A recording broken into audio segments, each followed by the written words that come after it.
السلام عليكم ورحمة الله وبركاته. الحمد لله حمدا كثيرا طيبا مباركا فيه. اللهم صل وسلم على نبينا محمد وعلى آله وصحبه وسلم تسليما كثيرا.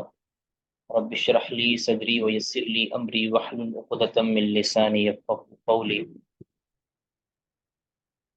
اللهم انفعنا بما علمتنا وعلمنا ما ينفعنا وزدنا علما. جی عارف صاحب پڑھیں گے جی.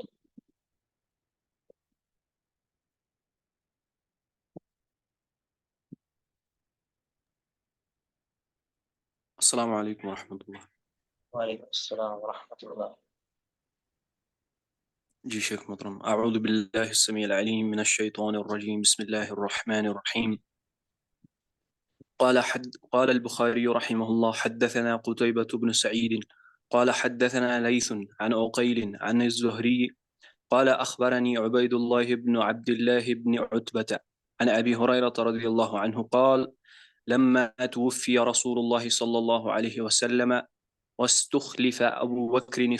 ابو بکر رضی اللہ عنہ بعدہ. ابو ہریرہ رضی اللہ عنہ کہتے ہیں کہ جب نبی صلی اللہ علیہ وسلم کی وفات ہوئی اور ابو بکر رضی اللہ عنہ کی خلافت یعنی اس کو خلافت ملی، اس کے بعد وَكَفَرَ مَنْ كَفَرَ مِنَ الْعَرَبِ، اور انکار کیا عرب میں سے جس نے انکار کیا. قال عمر لأبی بکر، عمر رضی اللہ عنہ نے ابو بکر رضی اللہ عنہ سے کہا کیف تقاتل الناس. انکار کیا تھا زکوٰۃ زکوٰۃ ادا کرنے کا، زکوٰۃ کی ادائیگی کا انہوں نے انکار کیا تھا کہ یہ تو رسول اللہ صلی اللہ علیہ وسلم کے دور میں ہم دیتے تھے، اب ہم نہیں دیں گے. کچھ لوگوں نے یہ بات، کچھ قبیلوں نے، تو سیدنا ابو بکر نے کہا کہ اگر یہ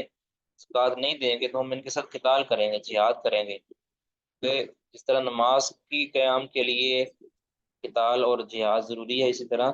زکوٰۃ کی ادائیگی کے لیے بھی. تو عمر رضی اللہ عنہ نے کہا تھا ابو بکر آپ ان کے ساتھ قتال کیسے کر سکتے ہیں جبکہ وہ تو لا الہ الا اللہ پڑھتے ہیں، اور نبی نے فرمایا جس نے لا الہ الا اللہ پڑھ لیا اس نے اب مجھ سے اپنا خون مال بچا لیا، آپ ان سے کیا کیسے کر سکتے ہیں. تو سیدنا ابو بکر رضی اللہ تعالیٰ عنہ نے کہا کہ اپنے دلیل ظاہر کی، لیکن عمر رضی اللہ تعالیٰ عنہ نے اس وقت تک تسلیم نہیں کیا جب تک ان کو شرح صدر نہیں ہو گیا. پھر وہ سمجھ کے کہ واقعتاً ابو بکر نے جو بات کی ہے اللہ تعالیٰ نے اس کے لیے ان کو شرح صدر عطا کیا تھا، اب میرا بھی وہی ملان ہے. تو انہوں نے پھر کہا کہ ہاں اب میں جان چکا ہوں کہ ابو بکر حق بات کہہ رہے ہیں. جی. کیف تقاتل الناس، آپ لوگوں سے قتال کیسے کر سکتے ہیں. وقد قال رسول اللہ صلی اللہ علیہ وسلم، جبکہ رسول اللہ صلی اللہ علیہ وسلم نے یہ واضح فرمایا ہے کہ امرت ان اقاتل الناس حتی یقولوا لا الہ الا اللہ، کہ مجھے لوگوں سے قتال کا حکم دیا گیا ہے تب تک کہ وہ لا الہ الا اللہ نہ پڑھ لیں. جب انہوں نے لا الہ پڑھ لیا، فمن قال لا الہ الا اللہ، اس نے لا الہ الا اللہ پڑھ لیا، عصم منی مالہ و نفسہ، اس نے مجھ سے اپنا مال اور اپنی جان بچا لی، الا بحقہ، علاوہ اس کے حق کے، یعنی اس مال یا اس جان کا حق جو ہے. مطلب بھی اگر کوئی اسی چیز کا ارتکاب کرے کہ جس سے اس کی جان، اس کو قتل کرنے کا ضروری ہو، ایسا گناہ کر لے، مثلا شادی شدہ ہے زنا کر لے، ارتداد ہو جائے یا وغیرہ دوسرا کوئی اور مسئلہ ہو جائے، اس کی وجہ سے قتل کی اجازت ہے. تو اللہ بحقی ہی، سوائے اسلام کے حق کے، وہ حسابہ اللہ، اور اس صورت کے اندر اس کا حساب اللہ پر ہوگا. یعنی عمر نے فرمایا کہ آپ ایسے کیوں قتال کر سکتے ہیں، کیسے قتال کر، جبکہ رسول اللہ صلی اللہ علیہ وسلم یہ فرما دیا ہے. فقالا، تو ابو بکر رضی اللہ تعالیٰ نے پھر فرمایا واللہ اللہ کی قسم لأقاتلن من فرق یا من فرق بین الصلاۃ والزکاۃ، جو نماز اور زکوٰۃ کے درمیان فرق کرے گا میں اس کے ساتھ قتال کروں گا. یعنی وہ سمجھے کہ نماز تو ادا کرنی ہے لیکن زکوٰۃ ادا نہیں کرنی، ایسا کوئی اگر کرتا ہے تو میں اس سے قتال کروں گا، لڑائی کروں گا.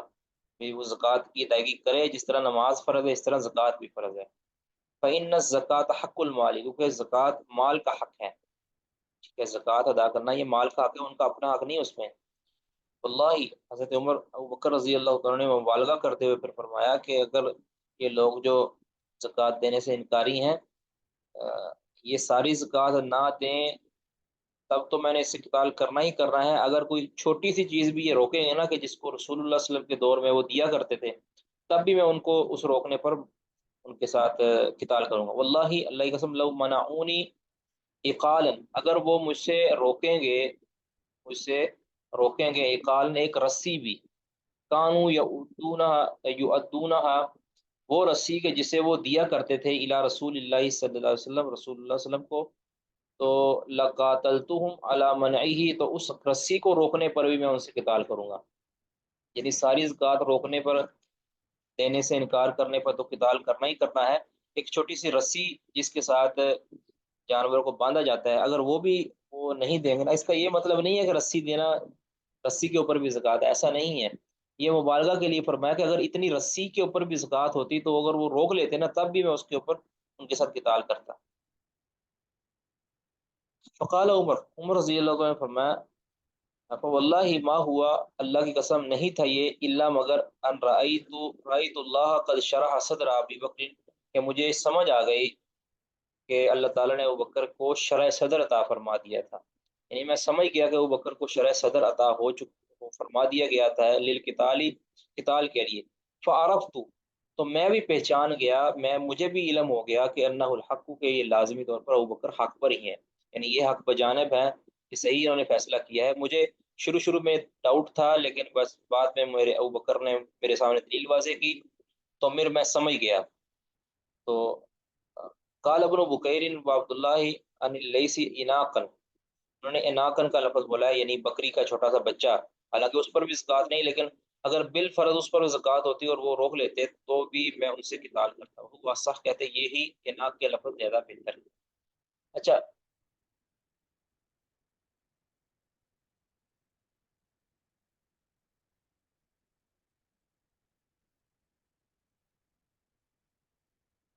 لائٹ چلی گئی ہے۔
جی، تو اناق کا لفظ کہتے ہیں زیادہ بہتر ہے۔ تو اس حدیث کے اندر جو محل شاہد ہے وہ یہ ہے کہ سیدنا عمر رضی اللہ تعالیٰ عنہ نے جب شرح صدر ان کو ہوئی تو انہوں نے اپنے اس موقف کو ترک کر دیا، جب ان کو پتہ چل گیا کہ واقعی کتاب و سنت کی روشنی کے اندر سیدنا ابوبکر کا یہ اقدام بالکل صحیح ہے۔ تو ایک مومن مسلمان کو بھی چاہیے کہ وہ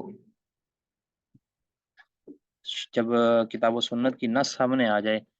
یا شرعی نقطۂ نظر سامنے آ جائے کسی کا صحیح شرعی نقطۂ نظر، تو وہ اپنے موقف کو ترک کر دے۔ یہ بھی ہو سکتا ہے کہ انسان نے پہلے اجتہاد کیا ہو، بعد میں اس کو پتہ چلے کہ میرا یہ اجتہاد کتاب و سنت کی روشنی کے اندر خطا ہے پر ہے، تو وہ اپنے اجتہاد کو ترک کر دے۔ کہ وہ اس مسئلہ کی طرف آ جائے جب اس کا اجتہاد جس کا اجتہاد کتاب و سنت کے مطابق ہے۔ اس سے تقلید کی مذمت بھی ہوتی ہے، تقلید کی بھی مذمت اس سے ہوتی ہے۔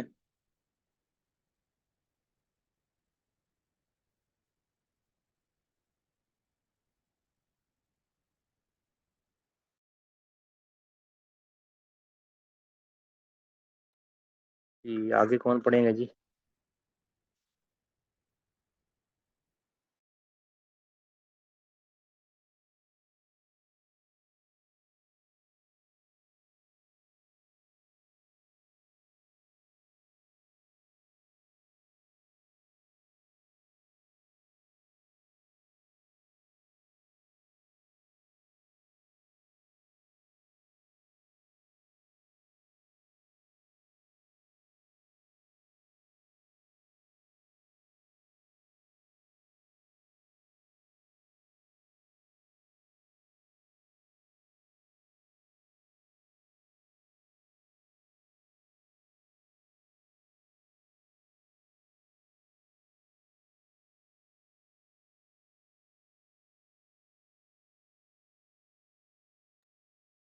جی بسم اللہ الرحمن الرحیم۔ حدثنا اسماعیل، آپ کو آواز آ رہی ہے؟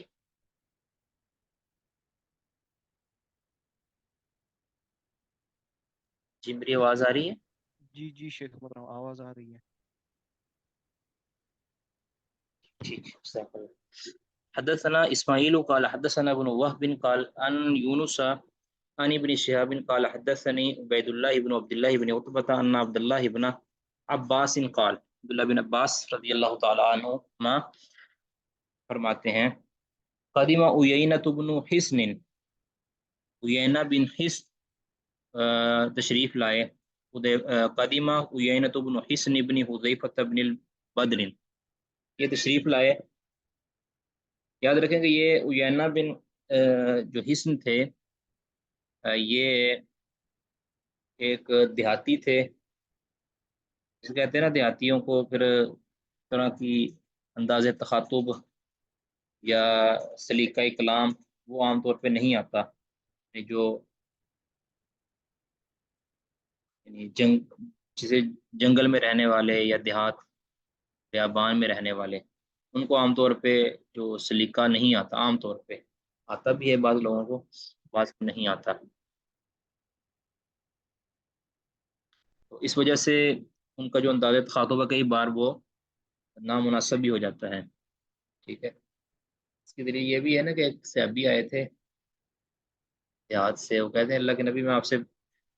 سوال کروں گا اور میں ذرا سختی کے ساتھ سوال کروں گا، میرا غصہ نہیں کرنا، تو آپ نے فرمایا کر لو جتنا کرنا چاہو۔ تو ایسا ہی انہوں نے سیدنا عمر کے ساتھ بھی کیا تھا۔ کہتے ہیں کہ قدیمہ عیینۃ بن حصن بن حذیفہ بن بدر، یہ تشریف لائے، فنازل علی ابن اخیہ، وہ اپنے بھتیجے کے پاس یعنی مہمان ٹھہرے، ان کا نام کیا تھا؟ الحر بن قیس، حر بن قیس بن حصن،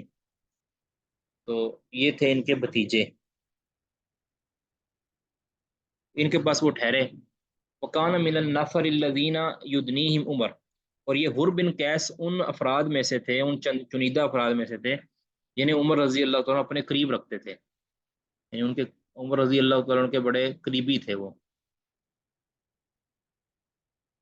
اچھا، وکان القراء اصحاب مجلس عمر و مشاورته، کہتے ہیں کہ عمر رضی قراء ہی ہوتے تھے، یعنی قراء سے مراد پہلے بھی عرض کیا تھا کہ علماء اور جو قرآن کا علم رکھنے والے، قرآن اور سنت کو جاننے والے، ان کو قراء کہا جاتا تھا۔ کان القراء، اور جو قراء ہوتے تھے وہی اصحاب مجلس عمر، عمر رضی اللہ عنہ کی مجلس کے اندر بیٹھا کرتے تھے، وہ مشاورتی، اور آپ کے مشیر بھی وہی ہوتے، یعنی آپ کے مشیر اور آپ کے جو ہم مجلس ہوتے تھے وہ قراء لوگ ہوتے تھے، کہولن کانو او شبانن، چاہے وہ ادھیڑ عمر لوگ ہوں چاہے وہ نوجوان ہوں، یعنی آپ کے مجلس کی قربت کا جو کہہ لیں کہ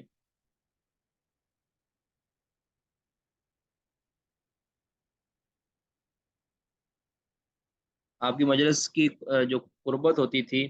وہ اسی کو نصیب ہوتی تھی جو علماء ہوتے تھے، چاہے وہ عمر اس کی کوئی بھی ہو، کسی بھی عمر کا ہو، تو آپ کو قریبی وہی ہوتا تھا، مشاورت آپ کا مشیر وہی ہوتا تھا جو علم کے اندر زیادہ ہوتا تھا. یہ ظاہر ہے جب علماء مشیر ہوں گے تو پھر جو مشورہ لینے والا ہے اس کے اندر خیر ہی ہوگی. تو جو لوگ اپنے قریب ان افراد کو رکھتے ہیں نا کہ جو اس کی تعریفیں کرنے والے ہوں صرف، اور جاہل قسم کے لوگ ہوں، تو پھر اس کی جو ہے وہ حکومت یا اس کا جو بھی وہ کام کر رہا ہوتا ہے وہ صحیح نہیں ہو پاتا. بہرحال کہ یہ قراء میں سے تھے، اور سیدنا عمر رضی اللہ عنہ کی مجلس میں جو ان کے ہم مجلس وہی ہوتے تھے کہ جو علماء اور قراء تھے، چاہے ان کی عمر کچھ بھی ہو. فقال اویینہ، تو اب یہ اویینہ جو دیہاتی تھے انہوں نے عرض کیا لابن اخی، اپنے بھتیجے سے، یا ابن اخی بھتیجے، حل لکا وجہ عند ھذا الامیر، کہ آپ کا کوئی آپ کا کوئی مقام ہے امیر کے نزدیک. امیر سے مراد سیدنا عمر رضی اللہ، امیر المؤمنین، یعنی امیر المؤمنین کے ہاں آپ کا کوئی ایسا مقام ہے کہ آپ کا کوئی ہاتھ پڑتا ہے کہ فتستاذن لی علیہ، کہ آپ میرے لیے ان کے پاس حاضر ہونے کی اجازت مانگیں. یعنی علیحدگی کے اندر ان سے میں ملاقات کرنا چاہتا ہوں، کہ آپ مجھے ٹائم لے کر دے سکتے ہیں، آپ کی اتنی اپروچ ہے ان کے ہاں. تو قالا، تو یانا کہتے ہیں، زوری حر کہتے ہیں، ساستاذن لک علیہ، میں جلدی ہی آپ کے لیے کوئی بندوبست کرتا ہوں، آپ کے لیے اجازت طلب کرتا ہوں کہ وہ آپ کو الگ سے ٹائم دے. قال ابن عباس، ابن عباس رضی اللہ تعالیٰ عنہ بیان کرتے ہیں کہ فاستاذنا لأویینہ، اگر حر بن قیس رضی اللہ تعالیٰ عنہ نے، اب یہ صحابی ہیں، حر بھی صحابی ہیں اور عیینہ بھی صحابی ہیں یاد، تو انہوں نے اجازت طلب کی عیینہ کے لیے رضی اللہ تعالیٰ عنہ. فلما داخلہ قالا، جب عیینہ داخل ہوئے عمر رضی اللہ عنہ کے پاس، تو قالا، تو انہوں نے کہا کہ یبن الخطاب، اب یہ دیکھیں انداز تخاطب اچھا نہیں ہے، یبن الخطاب، اب یہ تو یعنی انداز تخاطب امیر المومنین کو کہنے والا نہیں نہ ہے، تخاطب کرنے کا نہیں ہے. یبن الخطاب، اے خطاب کے بیٹے، واللہ اللہ کی قسم، ما توتین الجزل، آپ ہمیں زیادہ دیتے ہی نہیں ہیں، یعنی مال غنیمت میں سے جو عمر رضی اللہ عنہ نے حصے مقرر کی تھے، آپ ہمیں کو خاطر خواہ نہیں دیتے، زیادہ نہیں دیتے. وما تحکم بیننا بالعدل، اور نہ آپ ہمارے درمیان عدل انصاف سے کام لیتے ہیں. یہ بات عمر رضی اللہ عنہ کے جو کہ عدل و انصاف کے استعارات تھے، ان کے سامنے یہ کہنا کہ آپ عدل ہی نہیں کرتے. عمر رضی اللہ کہتے ہوں گے کہ میں تو عدل کر کر کے تھک چکا ہوں، اور یہ مجھے کہہ رہے ہیں کہ عدل نہیں کرتے. تو بتقاضۂ بشیر فغاضب عمر کو غصہ آ گیا، سخت غصے ہوئے کہ بھی یہ کیا انداز ہے، دیتا بھی ہوں میں نے اپنے پاس نہیں کچھ رکھا، میں عدل بھی کرتا ہوں، میں نے کبھی ناانصافی نہیں کی، کبھی کرپشن نہیں کی. تو پھر غصہ آ گیا ان سے. یہ سچا آدمی ہوتا ہے نا، وہ غصہ کر جاتا ہے. پھر فغاضب عمر رضی اللہ عنہ کو غصہ آیا، اور طبیعت بھی جلالی تھی. حتیٰ ہم بأن یقع فیہ بہ، حتیٰ کہ ارادہ کر لیا عمر نے کہ ان یقع بہ، کہ انہیں سبق سکھائیں، عیینہ رضی اللہ تعالیٰ کو مارنے کا یا ان کو ڈانٹنے کا یا سزا دینے کا، یہ ارادہ کر لیا نا. تو فقال الحر، اب حر نے فوراً پھر ہے وہ کہ میرے چاچا کو، چاچا نے چلو غلطی کی ہے لیکن اب چاچا کی خیر کوئی نہیں. فقال الحر، حر رضی اللہ تعالیٰ عنہ نے عرض کیا، یا امیر المومنین، اب یہ سمجھدار تھے، پڑھے لکھے تھے، یا امیر المومنین، امیر المؤمنین، ان اللہ تعالیٰ قال النبی صلی اللہ علیہ وسلم، اللہ تعالیٰ نے اپنے نبی سے بھی کہا تھا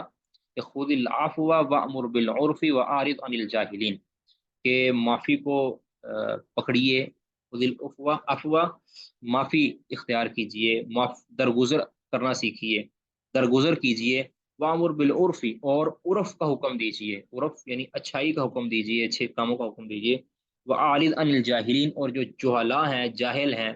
جن کو بولنے کا پتہ نہیں ہے، یا جن کو کسی طرح کا بھی جاہل ہو سکتا ہے نا، ان پڑھ ہو سکتا ہے، تو ان سے آپ اعراض برتیے، یعنی ان کے وجہ سے آپ غصے میں نہ آئیے، ان کی وجہ سے آپ اپنے فیصلے کو نہ بدلیے. آپ عارض عن الجاہلین، جاہلوں سے کنارہ کر لیجیے، ان کو معاف کر دیں، ان کی انداز تخاطب کو، ٹھیک ہے. وَإِنَّ هَذَا مِنَ الْجَاهِلِينَ، اور عمر رضی اللہ تعالیٰ عنہ سامنے انہوں نے کہا، حر نے کہا کہ یہ جو میرے چچا ہیں نا یہ جاہلوں میں سے ہیں. جاہلوں سے بمانا، جاہل سے مراد یہ ان پڑھ ہیں اور دیہاتی ہیں، ان کو پتہ نہیں ہے، لہٰذا آپ ان سے اعراض برتی ہے. اب یہ قرآن کی آیت ان کو پیش کر دی عمر رضی اللہ. اب اتنے غصے کے اندر تھے، قرآن کی آیت پیش کر دی تو عمر رضی اللہ تعالیٰ فوراً رک گئے، باز آ گئے کہ اب میں نے کچھ نہیں کہنا ہوں کہ میں نے یہ قرآن کی آیت سن لی ہے کہ اللہ نے نبی کو بھی حکم دیا تھا کہ آپ معافی کو اختیار کیجیے. تو آگے حر کہتے ہیں یا پھر عبداللہ بن عباس کہتے ہیں فواللہ ما جاوزہا عمر، اللہ کی قسم نہیں حد کو پھلانگا عمر نے، ہینا تلاہا علیہ جب انہوں نے اس کی تلاوت کی. حر نے جب تلاوت کی اس کی تو انہوں نے حد کو نہیں پھلانگا. عمر رضی اللہ تعالیٰ نے بالکل بھی تجاوز نہیں کیا اس آیت سے، ٹھیک ہے، اس آیت سے بالکل تجاوز نہیں کیا بلکہ فوراً اس آیت پر عمل کر کے ان کو معاف کر دی. اور فرماتے ہیں وکانا وقافا عند کتاب اللہ، اور عمر رضی اللہ تعالیٰ عنہ کتاب اللہ کے حکم کے سامنے رکنے والے تھے. وقافن سب سے زیادہ رکنے والے تھے، مطلب یہ کہ اپنے فیصلے کو فوراً تبدیل کر دیتے تھے اللہ کی آیت کے سامنے آ کر. جب اللہ کی آیت آ جاتی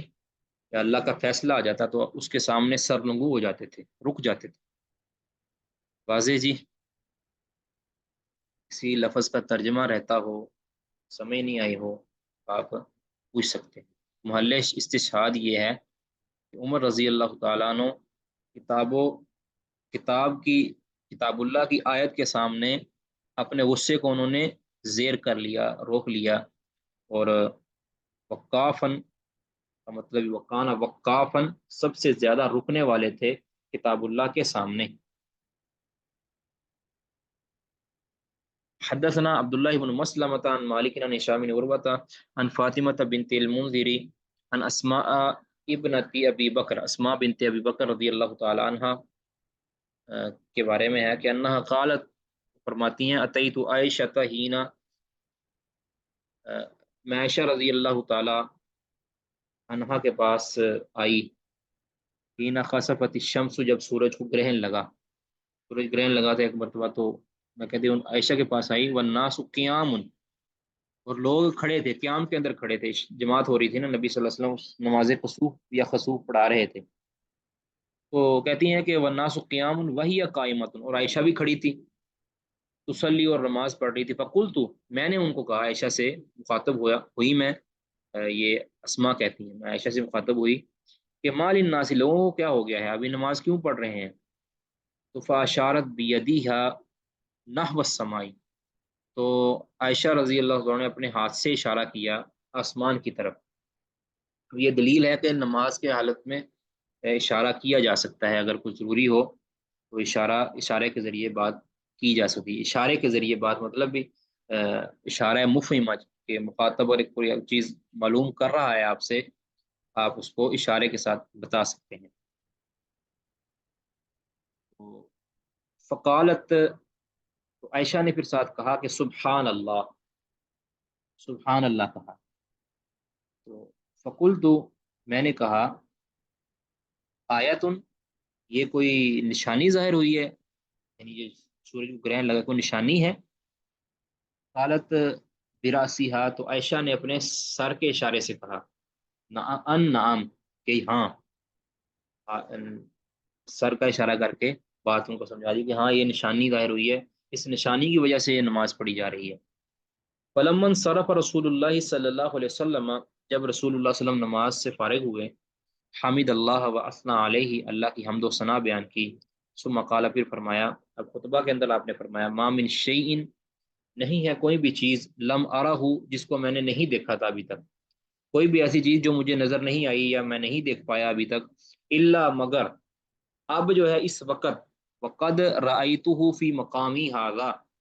البتہ میں اس چیز کو دیکھ چکا ہوں اپنے اس کھڑے ہونے والی جگہ میں، کھڑے ہونے کے دوران میں اس کو دیکھ چکا ہوں.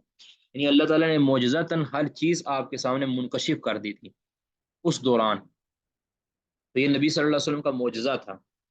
ٹھیک ہے. حتی الجنت والنار، حتیٰ کہ جنت اور جہنم بھی آپ کو وہیں کھڑے کھڑے دکھا دی گئی. تو وَأُوحِيَ الیہ، اور مجھے وحی کی گئی ہے کہ انکم تفتنون فی القبور قریب من فتنۃ الدجال، کہ تم فتنہ دجال سے قریب یعنی اس سے پہلے تم قبروں میں آزمائے جاؤ گے، قبروں میں تمہیں فتنے کا شکار کیا آزمایا جائے گا، جنتیوں کو بھی اور جہنمیوں کو بھی، جنتیوں کو آزما کر کے اس کو پاس کر دیا جائے گا اور جہنمیوں کو فیل کر دیا جائے گا اور ان کو عذاب یا سزا دی جائے گی۔ تو اب نبی صلی اللہ علیہ وسلم نے فرمایا کہ یہاں پہلے یہ حدیث مکمل کرتے ہیں اس کے بعد میں بتاتا ہوں کہ قبر کے اندر تمہیں آزمایا جائے گا، یعنی عذاب قبر جس کو کہتے ہیں یا فتنہ قبر جس کو کہتے ہیں۔ ایک ہے فتنہ قبر، ایک ہے عذاب قبر۔ عذاب قبر ہوتا ہے کافر اور فاسق کو، اور فتنہ قبر جو ہوتا ہے وہ کافر اور فاسق دونوں کو ہوتا ہے اور مومنوں کو بھی ہوتا ہے۔ تو فتنہ قبر مطلب آزمائش قبر کی، جس میں سوال و جواب آ جاتے ہیں، اس کے اندر ان کو جناب جو پوچھ گچھ ہوتی ہے کہ تم نے نبی کے بارے میں تم کیا کہتے ہو، تم اسلام کے بارے میں کیا کہتے ہو، وغیرہ وغیرہ۔ تو یہ فتنہ قبر، یہ آزمائش قبر کی، یہ بھی بڑی سخت ہوتی ہے۔ فَأَمَّا الْمُؤْمِنُ اب المسلم، اب رہا مومن یا مسلمان کہا، یہ لا ادری ای ذالک قالت اسماء، کہتے ہیں میں نہیں جانتا کہ اسماء نے ان میں سے کون سا لفظ بولا ہے، مومن کہا یا مسلم کہا۔ تو یہ شک ہے فاطمہ بنت منذر کو، کہ وہ کہتی ہیں کہ مجھے پتہ نہیں ہے کہ ان اسماء نے ان دونوں میں سے کون سا لفظ نقل کیا ہے، مومن کا یا مسلم کا۔ اور بعض روایتوں میں موقن کا بھی ہے، مومن کہا یا موقن کہا۔ تو فیقول، تو جو مومن ہوگا وہ کیا کہے گا، محمد جاءنا بالبینات فاجبناہ وآمنا، کہ محمد صلی اللہ علیہ وسلم ہمارے پاس بالبینات دلائل لے کر آئے ہیں، نشانیاں لے کر آئے ہیں، فاجبناہ تو ہم نے نبی صلی اللہ علیہ وسلم کی بات کو مان لیا، آپ کی لبیک کہہ دیا، وآمنا اور ہم ایمان لے۔ اب یہی اس محل شاہد ہے اس ہماری حدیث کا، کہ الاعتصام بالکتاب و سنہ کی کتاب و سنت سے چمٹ جانا ہے، تمسک اختیار کرنا ہے، کیونکہ محمد صلی اللہ علیہ وسلم ہمارے پاس جو کچھ بھی لے کر آئے ہیں وہی حق ہے، اور کامیاب وہی شخص ہوگا قبر کے اندر کہ جو محمد صلی اللہ علیہ وسلم کی لائی ہوئی شریعت پر عمل کرے گا۔ فیقال، تو پھر ایسے شخص سے کہا جائے گا قبر کے اندر کہ نم صالحہ، سو جاؤ اس حال میں کہ تو صحیح سلامت رہے گا، یعنی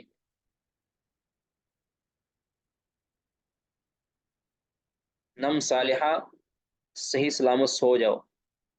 علمنا انکا موقن، ہم جان چکے ہیں کہ تو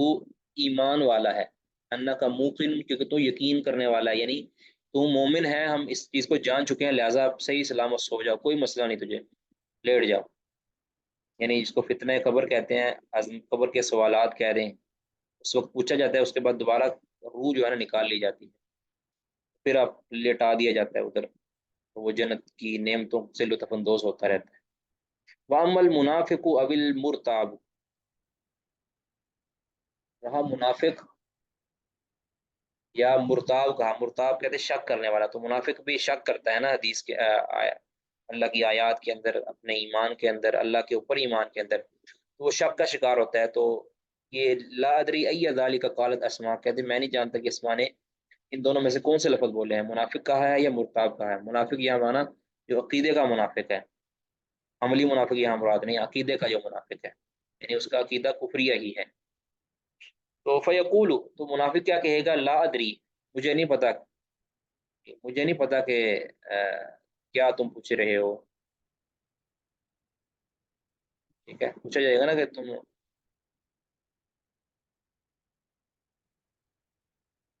دین کے بارے میں پوچھا جائے گا یا جو بھی سوالات ان سے کیے ہیں، تو میں نہیں جانتا کہ، اور بعض روایتوں میں ہا ہا لا ادری، ہائے ہائے مجھے نہیں پتا۔ سمیت الناس یقولون شیئا فقلتہ، لوگ باتیں کرتے تھے میں نے بھی ویسے ہی کہہ دیا، جو لوگ کہتے تھے میں نے اس کے اوپر عمل کر لیا۔ اب دوسری طرف مومن کیا کہے گا کہ جاءنا محمد، محمد جاءنا بالبینات فاجبناہ وآمنا، کہ محمد صلی اللہ علیہ وسلم ہمارے پاس کتاب و سنت کی نصوص لے کر آئے تھے، آیت نشانیاں لے کر آئے تو ہم نے ان کو تسلیم کر لیا۔ یہ کیا کہے گا کہ لوگ جو کہہ رہے تھے میں وہ کرنے لگا ہوں، یعنی اب بڑے بڈیرے ان کے جو کہتے تھے جو کرتے تھے اسی کے مطابق میں زندگی گزار کے آ گیا ہوں، مجھے نہیں پتا کہ یہ کیا ہے، محمد کیا ہے، یہ اسلام کیا ہے، وغیرہ وغیرہ۔ تو یہی محل شاہد ہے کہ جو لوگ کتاب و سنت کی نصوص پر عمل نہیں کرتے وہ اسی طرح فتنے کا شکار ہوں گے اور عذاب قبر کا شکار ہوں گے اور وہ منافق قرار پائیں گے۔ مومن کا شیوا یہ ہے کہ وہ بینات اور آیات اور نشانیوں کو فالو کرتا ہے۔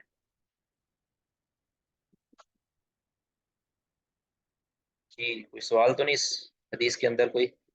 کسی کا کوئی سوال؟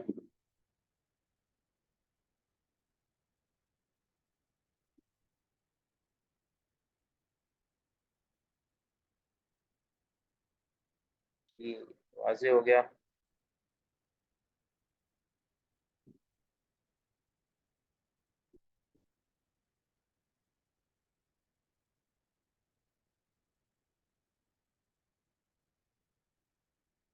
اچھا ایک سوال تو آپ نے پوچھا ہی نہیں، یہ جو قبوری حضرات ہیں یا نبی صلی اللہ علیہ وسلم کے جو علم غیب کے قائل ہیں وہ اس آیت سے، اس حدیث سے یہ استدلال کرنے کی کوشش کرتے ہیں کہ جہاں یہ نہیں فرمایا آپ نے ما من شیء لم ارہ الا وقد رأیت فی مقامی ھذا، ہر چیز میرے سامنے منکشف کر دی گئی ہے، وہ کہتے ہیں نبی صلی اللہ علیہ وسلم عالم الغیب ہیں، آپ اللہ تعالیٰ نے آپ پر سارا کچھ، یاد رکھیں کہ اس سے استدلال کرنا بالکل باطل ہے۔ پہلی وجہ یہ کہ نبی صلی اللہ علیہ وسلم نے اس کو یہ کہا کہ اس مقام پر کھڑے کھڑے میرے لیے ہر چیز منکشف کر دی، تو یہ تو معجزہ ہے رسول اللہ صلی اللہ علیہ وسلم کا، اور آپ کو معجزہ کے ساتھ بہت چیزیں دکھائی گئی ہیں اور یہ دکھائی جا سکتی ہیں، لیکن معجزہ کلی دلیل نہیں ہوتا۔ یہ نہیں ہے کہ ہر وقت نبی صلی اللہ علیہ وسلم کو کچھ ہر چیز نظر آ رہی ہے، یہ بالکل باطل بات ہے۔ نبی صلی اللہ علیہ وسلم اتنی بات جانتے ہیں جتنی آپ کو دکھائی جاتی ہے یا آپ کو بتائی جاتی ہے۔ جس طرح اس معاملے کے اندر ہم یہ نہیں کہہ سکتے کہ نبی صلی اللہ علیہ وسلم کو ہر چیز ہی دکھا دی گئی ہے اور ہر چیز آپ کو جانتے ہیں، ہر وقت جانتے ہیں، یہ غلط بات ہے۔ ورنہ بے شمار ایسے مقامات ہیں جہاں رسول اللہ صلی اللہ علیہ وسلم نے عدم علم کا اظہار کیا کہ مجھے اس کا علم نہیں ہے یا میں اس کو نہیں جانتا، یہ فلاں چیز کہاں ہے، آپ پوچھتے تھے کہ یہ فلاں شخص کہاں ہے، وہ نظر نہیں آ رہا وغیرہ وغیرہ، اس پر درجنوں دلائل ہیں، درجنوں دلائل اس میں کہ جو نبی صلی اللہ علیہ وسلم کے حاضر ناظر نہ ہونے کا پتہ دیتے ہیں اور آپ کے عالم الغیب نہ ہونے کا پتہ دیتے ہیں۔ عالم الغیب صرف اللہ کی ذات ہے اور علمی طور پر اللہ تعالیٰ ہی ہر جگہ پہ حاضر ناظر ہے، علمی لحاظ سے نبی صلی اللہ علیہ وسلم ہر جگہ پہ حاضر ناظر نہیں، اور یہی صحابہ کا عقیدہ، یہی تابعین کا، تبع تابعین، کسی نے نبی صلی اللہ علیہ وسلم کو کبھی بھی عالم الغیب نہیں کہا، نہ کبھی حاضر ناظر قرار دیا، تو یہ بدعی نظریات اور بدعی عقائد ہیں جو بعد میں وضع کر لیے گئے۔ حدثنا اسماعیل قال حدثني مالک عن ابی الزناد عن الاعرج عن ابی هریرہ رضی اللہ عنہ عن النبی صلی اللہ علیہ وسلم قال دعونی ما ترکتکم، دعونی مجھے چھوڑ دیا کرو، ما ترکتکم جب تک میں تمہیں چھوڑے رکھوں، انما ہنا آگے پوری پڑھیں تو پھر سمجھ آ جائے گی، انما ہلاک من کان قبلکم، کہ تم سے پہلے لوگ ہلاک ہوئے اس وجہ سے کہ بسؤالہم واختلافہم علی انبیائہم، کہ ان کے بے جا سوال کرنے کی وجہ سے، واختلافہم اور ان کا اختلاف کرنے کی وجہ سے، علی انبیائہم اپنے انبیاء سے، اپنے انبیاء کی بتائی ہوئی شریعت کے اوپر اختلاف کرنے کی وجہ سے ان کو ہلاکت، ان کے ساتھ ہلاکت والا معاملہ کیا گیا۔ لہذا میں تمہیں کہہ رہا ہوں کہ جب تک میں تمہیں کوئی چیز بیان نہ کروں تم مجھ سے نہ پوچھا کرو اس کے متعلق، یہ اس والے سے ہے، یہ نہیں ہے کہ آپ کسی اشکال کے بارے میں مجھ سے نہ پوچھا کرو، یعنی کوئی ایسا کام کہ جو ابھی تک مشروع ہوا ہی نہیں ہے، ٹھیک ہے، تو وہ اس کے بارے میں مجھ سے نہ پوچھا کرو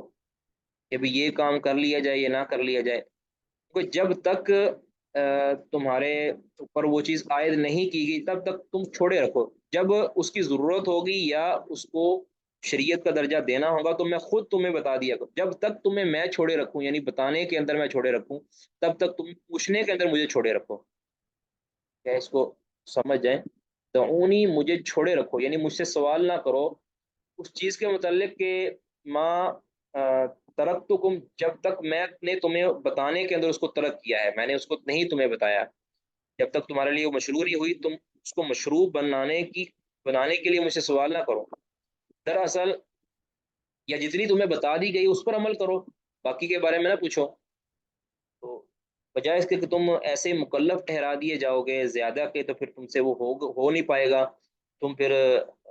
بجائے اس کے کہ پہلے تمہیں گناہ نہیں ملتا تھا، تم ترک کرنے کی وجہ سے تمہیں پھر گناہ ملے گا۔ دراصل یہ حدیث جو تفصیلی صحیح مسلم کے اندر جو اس کے الفاظ ہیں نا، وہ یہ تھا کہ نبی صلی اللہ علیہ وسلم نے حج کے بارے میں فرمایا نا کہ اللہ تعالیٰ نے تم پر حج فرض کر دیا ہے، تو آپ نے تو ایک دیہاتی کھڑے ہوئے کہنے لگے کہ کیا ہر سال ہی حج فرض ہے؟ اب یہ سوال نہیں بنتا تھا جب بتایا گیا تھا کہ حج، بس حج کرنا ہے، للہ علی الناس حج البیت من استطاع الیہ سبیلا، تو اب اس کو کرنا ہے تو زندگی میں ایک بار ہی کرنا ہے، ٹھیک ہے؟ یعنی اس پر عمل کرنے کے جو دورانیہ ہے وہ کم از کم ایک عمر میں ایک مرتبہ ہی تھا، لیکن وہ صحابی نے پوچھا، یعنی زائد سوال کیا کہ جو نہیں بنتا تھا، کہ کیا ہر سال ہی ہمارے اوپر حج کرنا فرض ہے؟ تو آپ نے فرمایا کہ اگر میں ہاں کہہ دیتا نا، تم پر پھر ہر سال حج فرض ہونا، تم اس کو کر نہیں سکنا تھا۔ تو اس وجہ سے پھر نبی صلی اللہ علیہ وسلم نے فرمایا کہ جب تک میں تمہیں نہ کہوں کہ ہر سال، یعنی جتنا بتایا ہے اس پر عمل کرو۔ اس کی مثال آپ وہ بنی اسرائیل والا جو واقعہ ہے نا سورۃ بقرہ کے اندر کے، یعنی تمہارا رب تمہیں حکم دیتا ہے کہ تم ایک گائے ذبح کرو،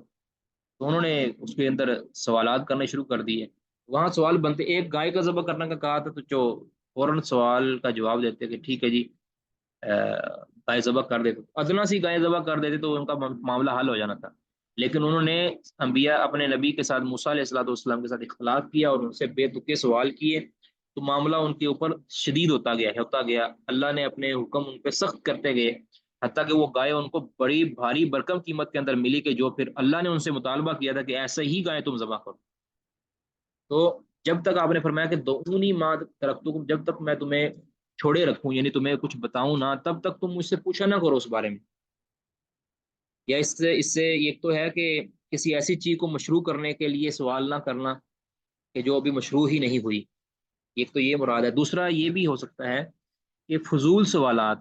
یعنی جو سوال بنتے ہی نہیں ہیں ان سوالات کو نہ کیا کرو، ایسے خریدنے کی کوشش نہ کرو، جو تمہیں بتا دیا جائے اس پر عمل کرتے رہو، تمہیں اللہ جنت دے دے گا، کیونکہ تم سے پہلے لوگوں کو جو ہلاکت حاصل ہوئی ہے وہ اسی وجہ سے ہوئی ہے کہ وہ بے تکے سوالات کرتے تھے، یا ایسی چیزوں کا سوال کرتے تھے کہ جو چیزیں ان پر پہلے مشروع نہیں کی گئی تھی، لیکن ان کے بلا وجہ کے سوالات سے ان کے اوپر پھر لازم کر دی گئی۔ تو فَإِذَا نَهَيْتُكُمْ عَنْ شَيْءٍ، لہذا جب میں تمہیں کسی چیز سے منع کر دوں، روک دوں واضح طور واضح لفظوں میں، تو فَاجْتَنِبُوهُ، تو اس سے تم باز آ جایا کرو، اس سے تم رک جایا کرو، اس کا ارتکاب نہ کیا کرو۔ وَإِذَا أَمَرْتُكُمْ بِأَمْرٍ، جب میں تمہیں کسی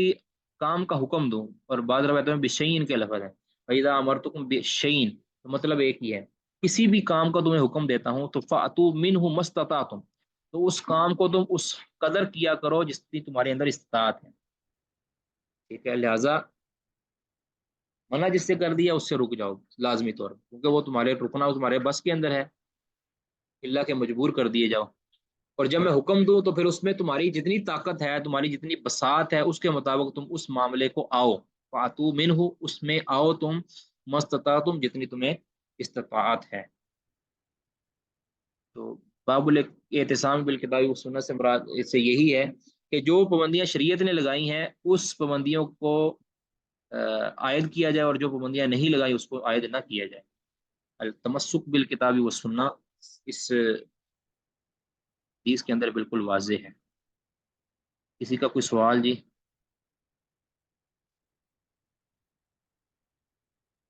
یہ پابندی جو ہے نا سوال کرنے کی،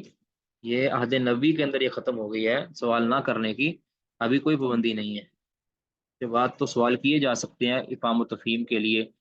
کسی شرع کو کسی معاملے کے متعلق شرعی حکم معلوم کرنے کے لیے اب سوال کیے جا سکتے ہیں، یہ اب تو شریعت مکمل ہو چکی ہے، اب مزید کچھ ایڈ نہیں ہونی۔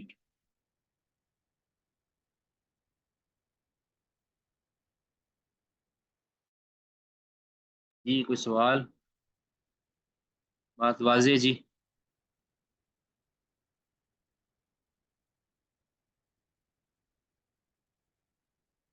کوشش کیا کریں کہ حاضری یقینی بنائیں کلاس کے اندر، ٹھیک ہے؟ جتنا ہو سکے مستطاعتم، جتنا ہو سکے کلاس میں حاضری یقینی بنایا کریں، ٹھیک ہے جی؟ اسی پر اکتفا کرتے ہیں، باقی انشاءاللہ اللہ نے چاہا تو کل کثرت سوال کے حوالے سے پورا باب ہم سوال ہے تو وہ سوال کر سکتے ہیں جی.